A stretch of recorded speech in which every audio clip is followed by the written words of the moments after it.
Hi, welcome to the latest edition of Connecting is Not Enough, the networking radio show. I'm Andy Lapata.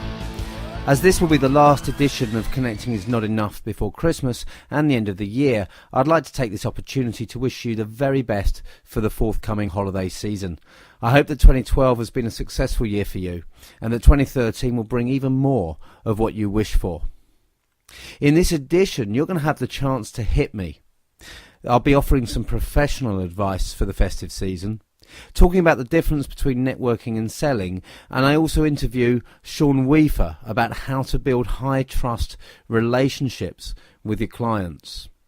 As ever, I'll be sharing some music. This time it's a Christmas tune from Andy and the Big Funk, and then there'll be some lessons from the counterinsurgency in Afghanistan for all business people.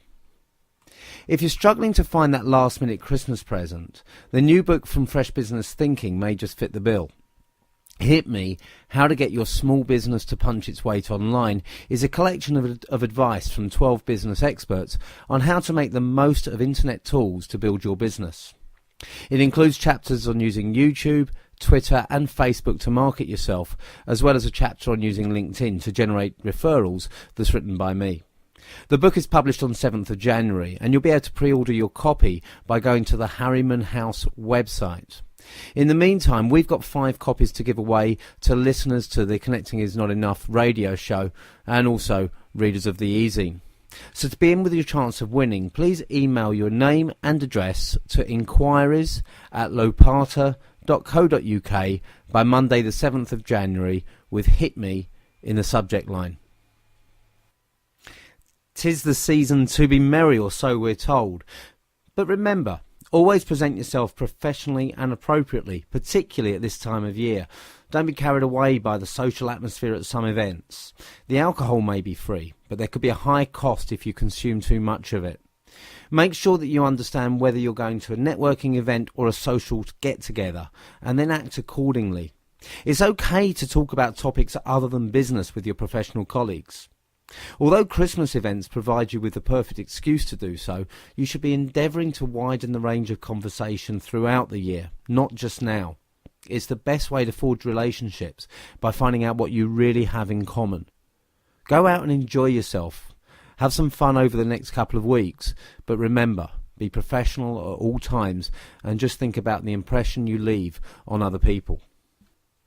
Last year I was asked by Sage to talk a little bit about the difference between networking and selling. I talked about why, when you try to sell at networking events, you rarely get the results that you're looking for. Here's a short excerpt from that conversation. Unfortunately, networking gets a bad name in some quarters. And the most common reason for that is when people go to events and they find themselves being sold to. Now, for me, this is just never going to work, and people who try to sell at events very rarely last long. But what happens is, if you picture a room full of people, everyone's trying to sell.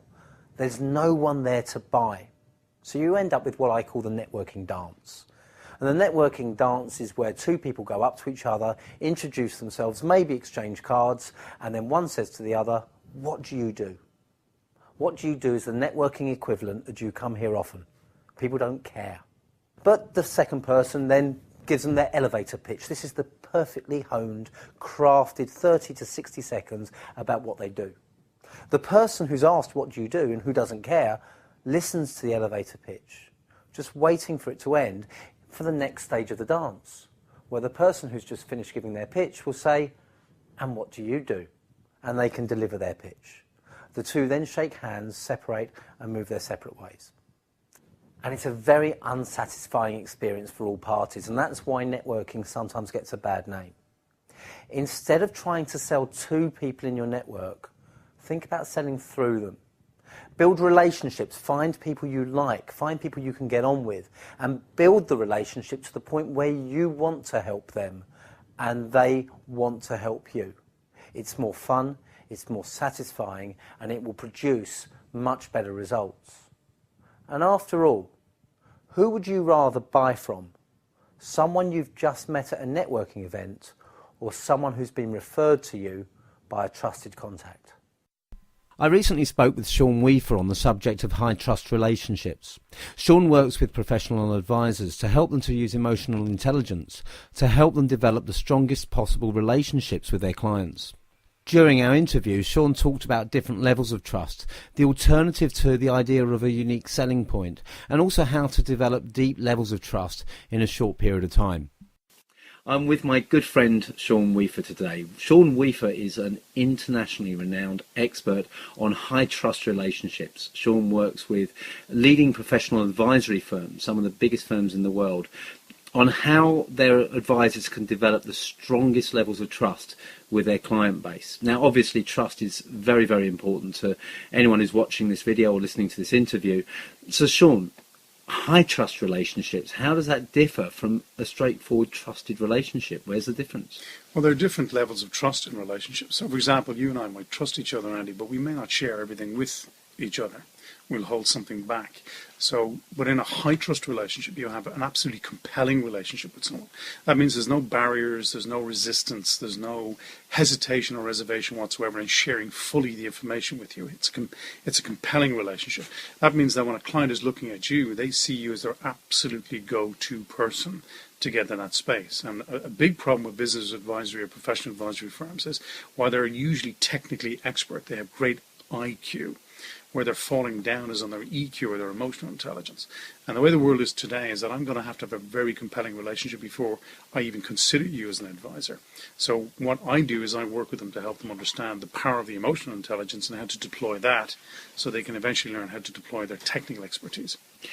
A lot of people might argue that to get to that level of trust where people see you as the go-to person and have no reservations whatsoever about recommending you, that takes time. Now, do all your clients have the patience that they need, or what approach can people take to develop such a high level of trust in a shorter period of time? I think there's a couple of key elements involved in that space. The first is to be able to develop a very compelling message. And so one of the things that we've evolved is a thing called a PCR, which is a point of compelling relevance, which is where we differentiate what most people have used called USPs, unique selling points. The problem with unique selling points in a lot of professions is that they sound exactly the same as everybody else, so they're actually generic selling points.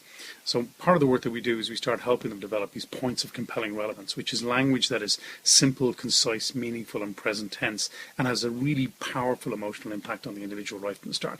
And that's the first element that you have, which is to get the attention of the client. Because the two big issues we have right now is getting their access to them and getting the attention of them. Because what's going on with decision makers is decision making is re-centralizing, no longer decentralizing. So it's actually going back up the ladder. And so these are busy people. So they get their attention has become harder. The second thing is an area that you specialize in yourself, which is the area of networking, which allows you to do the access piece, which is the personal contact networking piece. And then the other things are things like, for example, learning how to make a powerful first contact. How do you get that person to resonate with you and be able to start the process of influencing them? How to deepen that by working with unique personality types? How to use really advanced questioning skills? And then how do you pitch information in a way that makes it stickable? In other words, it stays in their head, given the massive flow of information that hits them every day. And the program that we run specifically in a modular form allows them to be able to learn that stuff within a matter of a couple of months, and it stays. And how would you suggest to someone that they know when the right time is to say, okay, this person does trust me, they do believe in me, now I can suggest what I believe is the next step, or I can ask for the referral, the recommendation? What signs would people look for? Well, I mean, there's micro signs and then there's macro signs. So micro signs might be, for example, in rapport development, we have a thing called pacing and leading. Pacing is when you follow the client and then you do something that's different from the process, and then they follow you. And by purely a physiological element, or even a verbal element, they're starting to match what you do. So that's a micro level.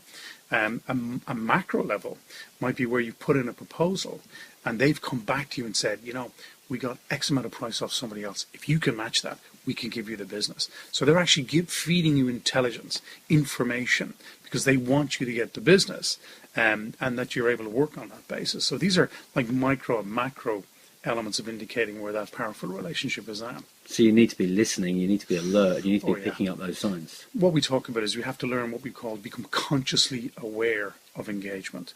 See, it's not about communication anymore. It's about connecting, involving, and engaging people. And in actual fact, really what the big thing is not to suffer from what I call monologue engagement. You have to work with dialogue engagement. And that first starts by making a space that allows them to come to you. See, the interesting thing about the way business has gone is that the buying process or the buying cycle has now in front of the sales cycle. So in the past when we were selling, and selling, by the way, means to be of service. So it's not about pitching stuff. We used to go out into the world and be the experts and tell them what we can do and how we can make it happen. It was our job to go tell them.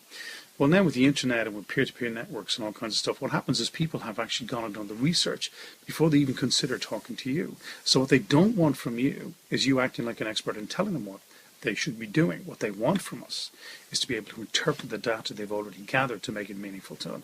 And that's an advisory position to be in. Brilliant. Thank you very much, Sean. You're very welcome. That was Sean Weafer, and you can find out more about Sean at his website, SeanWeafer, WEAFER.com. Now for a musical interlude and a tune from someone who I first met when I was 16 years old and I just moved to North London. Not knowing anyone, I went along to a local concert. The singer that night dragged me up onto the stage and forced me to join in a rendition of Hit the Road Jack. And if you've ever heard me sing, you'll know what a frightful experience that was for everyone involved.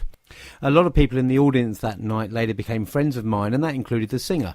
And much of my late teens and early 20s was spent going to gigs around the North London pub circuit and seeing Andrew Wood Mitchell and his bands in various guises perform their blend of funk and soul and blues.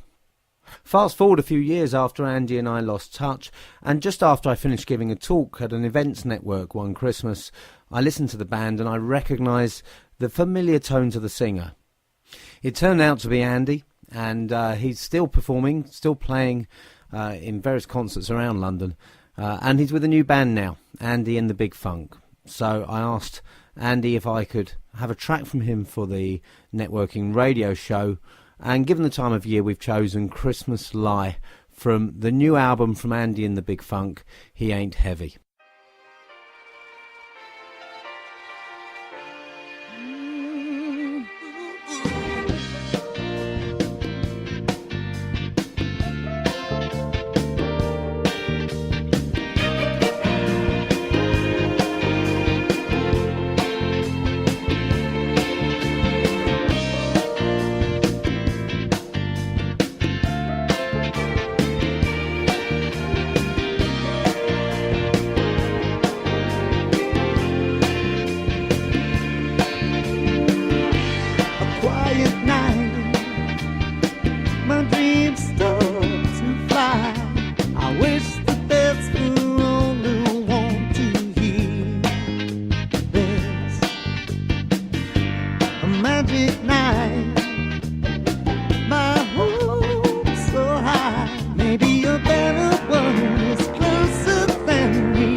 That's Andy and the Big Funk with Christmas Lie, which comes from their new album, He Ain't Heavy.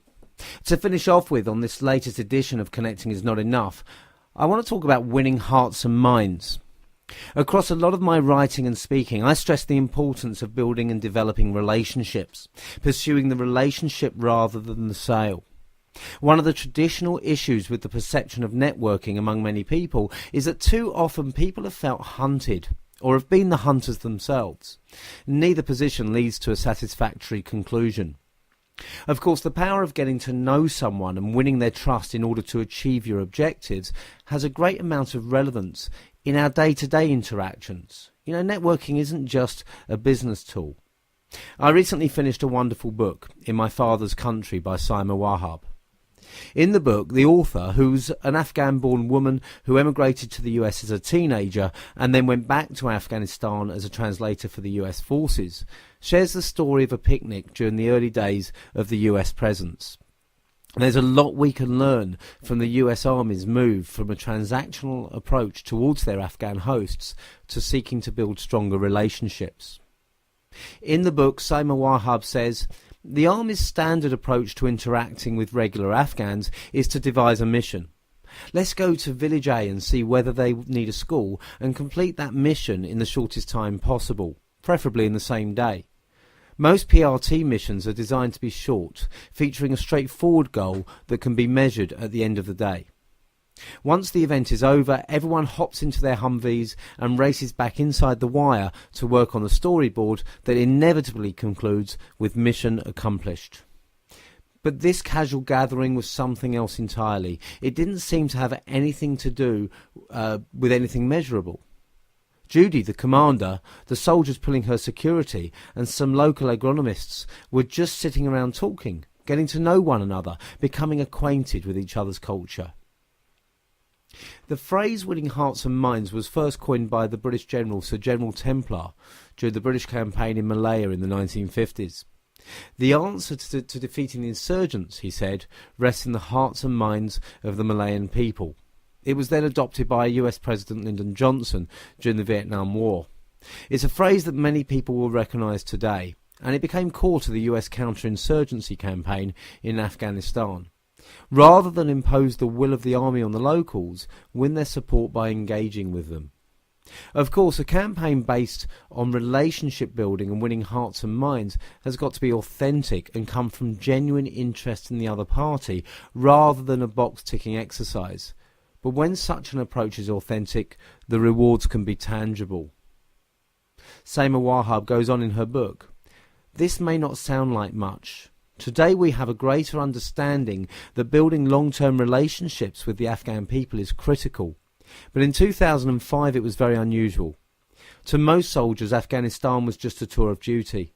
Their only goal was to get through it alive so that they could be promoted and move on. The missing link was a genuine relationship with the local population. If the villagers felt connected to us, they would be more likely to cooperate with our missions, warn us of any impending danger in the region, and avoid providing shelter and support for the insurgency. When the US soldiers first arrived in Afghanistan, they didn't see the need to build the relationships with the locals. They'd been invited into the country by the government to help with reconstruction efforts. Why was there a need to win the support of the local population? The challenge was that those reconstruction efforts were undermined by insurgents, ensuring that the villagers wouldn't cooperate with the army or would help them block the reconstruction efforts. Relationships were needed to give the villagers the confidence and, more importantly, the desire to find ways to help the US troops. As Saima Wahab explains, this isn't to say that villagers would be able to stand up to the insurgents directly just because they were supportive of the US mission. But if they felt that the company commander was a friend, they might find a way to pass on crucial information that could potentially save the lives of his soldiers. Once established, these relationships could be passed on to the incoming units, because one of the characteristics of being in uniform is that you become interchangeable with the soldier who replaces you. If one company commander stresses the importance of good neighbourly behaviour to newly arrived troops and introduces them to the local villagers, he creates a foundation that can be built on when the next unit arrives, and so on. When we take a hunting mentality in our business interactions, we fail to see the world from the perspective of the people we're meeting and talking to. People are less likely to want to cooperate with or support us in our objectives. We may occasionally gain something in the short term, but long term, more valuable returns are far more likely. By winning the hearts and minds of the business contacts that we have, we can develop strong relationships that can lead to a host of rewards, from referrals and recommendations to finance, knowledge and support, much, much more. We have to start taking the longer term view and putting much more effort into getting to know the other party. I'll leave the final words with Simon Wahab. The result is trust and a long-term relationship, principles that are a big part of Pashtun culture. This picnic felt like the beginning of a new type of relationship between Afghans and Americans, and the beginning of the idea that led General Petraeus to encourage his soldiers to mingle more, to drink more cups of the world-famous Afghan green tea. Some food for thought to go into Christmas with. I hope you have a wonderful break. Enjoy it, enjoy the presence of your families, and I look forward to seeing you in the new year. Thanks for listening.